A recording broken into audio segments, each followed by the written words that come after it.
আসসালামু আলাইকুম। আজকে আমি চিন্তা করলাম একটা বর্ডার তৈরি করে, যেহেতু আমরা আমাদের কোয়েল পাখি, সেটি আমরা কোয়েল পাখির বাচ্চা উঠাবো। আমরা কোয়েল পাখির যেহেতু বাচ্চা উঠাবো, এই জন্য আমরা আমরা বর্ডারটা তৈরি করেছি। এই জন্য আমরা প্রথমে একটি খাঁচা নিয়েছি, খাঁচাটা একটু বাঁকিয়ে নিয়ে আমরা এটার উপর দিয়ে টিচ দিয়ে সেলাই করে নিচ্ছি। তো দেখতে থাকুন। আর এটা আমাদের এদিকে পাওয়া যায় না, এই জন্যই তৈরি করেছি। আর অনলাইনে অনেক ঘাটাঘাটি করেছি, তবুও এটা সুন্দর মতন পাচ্ছিলাম না।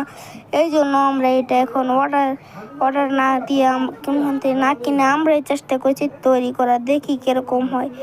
আর কি যাতে পুরা করে আলো না ছড়ায়, এই জন্যই আমরা এটা তৈরি করেছি। কারণ পুরা করে আলো ছড়ায় গেলে এক সাইডে তাপ লাগে না, যেহেতু আমাদের কোয়েল পাখি একটু বড় নিব, 25 দিনের বাচ্চা নিব, এগুলোর হিট দরকার হয় না, কিন্তু যাতে আলোটা না ছড়ায় এই জন্য এই বোর্ডারটা আমরা তৈরি করছি।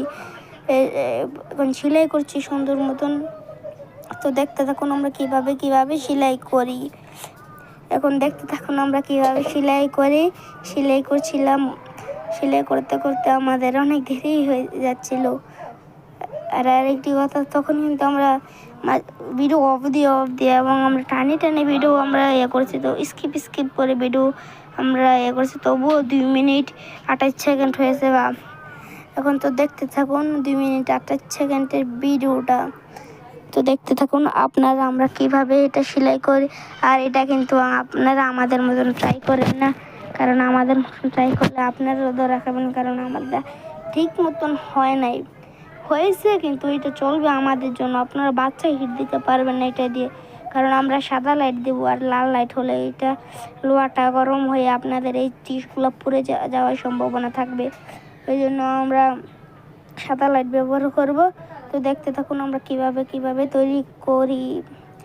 এখন এটা ভিডিও হচ্ছে, আমরা এখন এটাকে সেলাই করছি। আবার এই যে এখান দিয়ে একটা গিট মেরে নিচ্ছি, যাতে এটা না খুলে যায়। তো দেখতে থাকুন আমাদের ভিডিওটা। এখন দেখেন এটার ফাইনাল লুকটা কীরকম হয়েছে। এটা কিন্তু শুধু আলো না ছড়ানোর জন্য এটা তৈরি করা। তো দেখতে থাকুন আমরা কিভাবে তৈরি করছি। ভিডিও